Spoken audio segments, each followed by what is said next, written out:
ಹತ್ತಿ ಬೆಳೆಯಲ್ಲಿ ಈ ತಾಮರ ಹುಳಗಳಿಂದ ಬರುವ ನಷ್ಟ ತುಂಬ ಜಾಸ್ತಿ.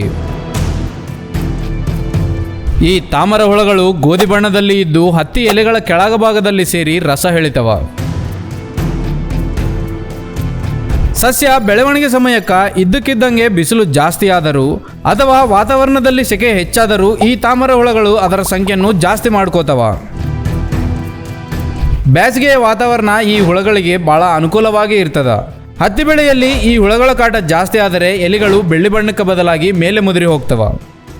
ಸ್ವಲ್ಪ ದಿನದ ಅನಂತರ ಈ ಬಿಸಿಲು ಕಮ್ಮಿಯಾಗಿ ಮಳೆ ಬರುವುದು ಶುರುವಾದರೂ ಈ ಹುಳಗಳ ಕಾಟ ಕಮ್ಮಿಯಾಗದೆ ಸಸ್ಯನ್ನು ಆಕ್ರಮಣ ಮಾಡ್ತಾನೇ ಇರ್ತವ. ಇಂತಹ ಸಂದರ್ಭದಲ್ಲಿ ನೀವು ಮದ್ದು ಸಿಂಪಡಿಸುವಾಗ ಈ ತಾಮರ ಹುಳಗಳಿಗಾಗಿ ಕೆಲಸ ಮಾಡುವ ಮದ್ದುಗಳು ಬಳಸಿಕೊಳ್ಳಿ. ಈ ಹುಳಗಳಿಗಾಗಿ ಕೆಲಸ ಮಾಡುವ ಮದ್ದುಗಳು ಸ್ಪಿನಿಟೋರಮ್, ಡೈಫೆಂಥರಿಯಾನ್, ಟೋಲಿಫೆನ್ಪೈರಾಯ್ಡ್. ಇನ್ನು ಈ ರೀತಿಯ ಮದ್ದುಗಳ ಬಗ್ಗೆ ಪೂರ್ಣ ಮಾಹಿತಿ ತಿಳಿದುಕೊಳ್ಳಲು ನಮ್ಮ ಯೂಟ್ಯೂಬ್ ಚಾನಲನ್ನು ಸಬ್ಸ್ಕ್ರೈಬ್ ಮಾಡಿ.